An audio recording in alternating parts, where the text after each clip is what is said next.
Mets therapy recap. The New York Mets are one win away from the NLCS. And I'm not counting my chickens before they hatch because job not finished, and I trust this team to approach it the same way. But I repeat, the New York Mets are one win away from the NLCS. I don't doubt this team, and I'm seeing leads to believing.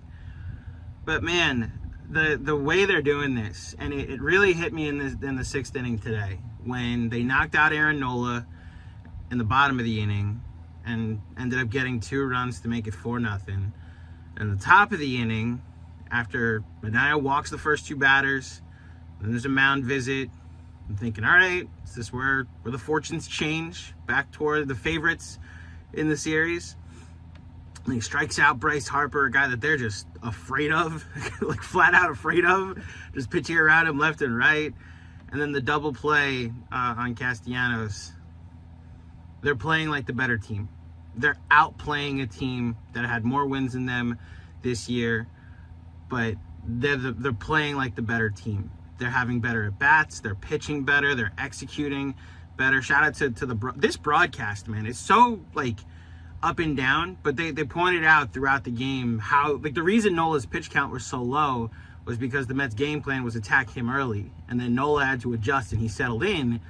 But like this, I think it was either Adam Wainwright or AJ Pierzynski that had pointed that observation that like the Mets are just flatly having better at bats than the Phillies. And you go to the Philly side and they're just like they're getting some hard contact, but they're getting outs left and right, and somebody other than Bryce Harper is going to have to be someone the Mets are afraid of.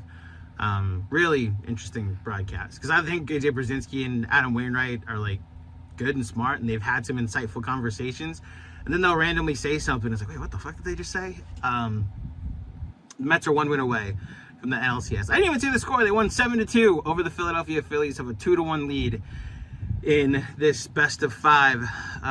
Jose Quintana against not Zach Wheeler for some reason on Wednesday. I believe it's Ranger Suarez, and I'm sure it's a quick hook, and I'm sure they'll have Wheeler ready. But man, oh man, the story of this game, you got to start with Sean Manaea. As far as I'm concerned, it's 7 scoreless. I'm not counting the extra run he gave up on an infield single that came around to score. He announced after the game he was pitching with a heavy heart. His aunt passed away this morning. Between Brandon Nimmo and now Sean Manaea, what this team is doing, the healing powers of this team, like obviously they're still mourning, so the wound has not healed completely, but there just seems to be a magical aspect of this team. And man, he was so great today.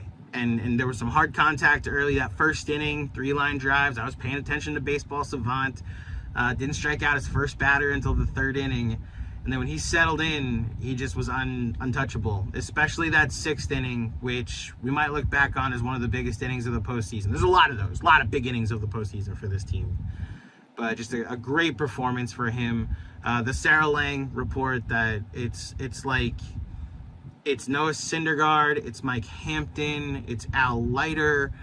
It's like those are the guys that throw 7 scoreless, 7 scoreless or 7 innings, 1 run in Mets history. The first, at least, since Syndergaard's wild card game performance. Just an outstanding performance from Sean Manaea today, doing what an ace does, which he's been for the past 4 months. I'm running long, so I'll try to go quickly with this. Pete Alonso, welcome home. It was really good to see him get a moment in front of the fans and respond with the icebreaker of a solo home run at home. Jesse Winker, I thought you hit 2 out, because I'm still shocked that first ball didn't leave the yard. I checked again, Baseball Savant would have been gone at 6 ballparks, but this is one of the ones that it doesn't. Shout out to City Fields Dimensions. Jose Iglesias, 2 hits again, a big 2-run single. Candelita just continues to perform. And then the biggest moment of the game for me, again, that 6th inning, where the Mets get out of it in the top of the inning, and the bottom of the inning, they work some good at bats against Nola, get him out of the game. Kirkering comes in, gets the first 2 outs, and I'm thinking this is a big momentum swing back towards Philly if they get out of this with no runs. And Starling Marte, the way they're doing this continues to be so amazing, and amazing. Fine, I'll play into it. They don't have 9 good hitters. They don't have like a ton of, like, they have a superstar in Lindor and then some all-stars and some really good players, right?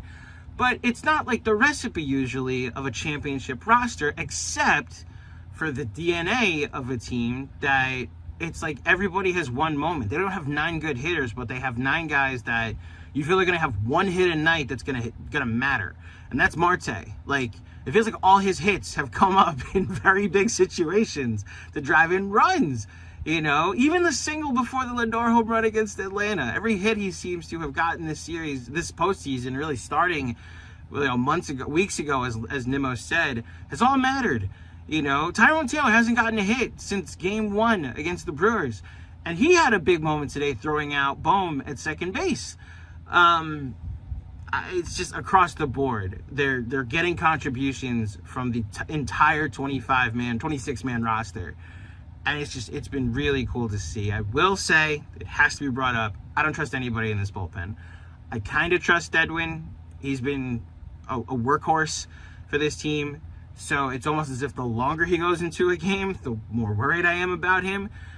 There's the version of Edwin Diaz that the last time he was at Citi Field got 10 outs in 2 days against the Phillies without giving up a run. Then there's the Edwin that I'm terrified if he ever throws a pitch at Citizens Bank Park, which is why I'm glad they gave him an extra day. I'm glad they were able to avoid using him. I guess I trust Ryan Stanek. I guess I trust Reed Garrett. I definitely don't trust Phil Maton anymore. I kind of don't trust Jose Butto anymore. Are we going to the bullpen with starting pitchers? Like, I guess David Peterson is a reliever that I trust now. Do you go to Senga and put him in the bullpen going forward? The way that you're stressing out these 5-run leads is not normal, yet here we are. And that also just speaks to how much I respect the Phillies. Like, city of losers, whatever, but that's a very good baseball team. And the fact that the Mets are playing like the better team in a series where I think the Phillies are a good baseball team speaks volumes to the reputation that the Mets are building for themselves, especially if they win one more game. Now, I'm staring at a 6-5 Padre lead, the Doyers against the Dads. That series, I hope it goes 5. I hope they go 15 innings in game 5. So at least one team will at least be exhausted in the LCS. The Mets can wrap things up tomorrow. I'm just going to say I think it's a mistake that Zach Wheeler's not starting this game. I think advantage Mets, but they have to take care of business. Quintana had the game of his life, 6 innings, scoreless in the Brewers series. If the Mets can jump on Ranger Suarez, get a big lead early, or get a lead early, maybe we can win the game tomorrow. I'm not even going to say maybe we can. Win the game tomorrow. But Mets fans, I implore you to wrap up this therapy session. Enjoy the next 20 hours until first pitch. Don't think about what could be game 4, what could be in the LCS. Enjoy the fact that your team is playing so well. And this was one of the more fun experiences, just watching from home. The whole time I was like, why didn't I go to this game? I live 10 minutes from Citi Field. And everybody that texted me that was there was like, it was awesome. Everybody else watching the game was like, this is awesome. And that's what this run is. It's awesome. So, bravo to New York Mets. They're outplaying a very good baseball team with a lot of postseason experience. You'd never know what team went to the World Series 2 years ago and almost went last year based on how the first 3 games have gone. And we'll see. Can they win one more? I'm going to enjoy this one until first pitch of game 4. That's all from me. Let's go Mets.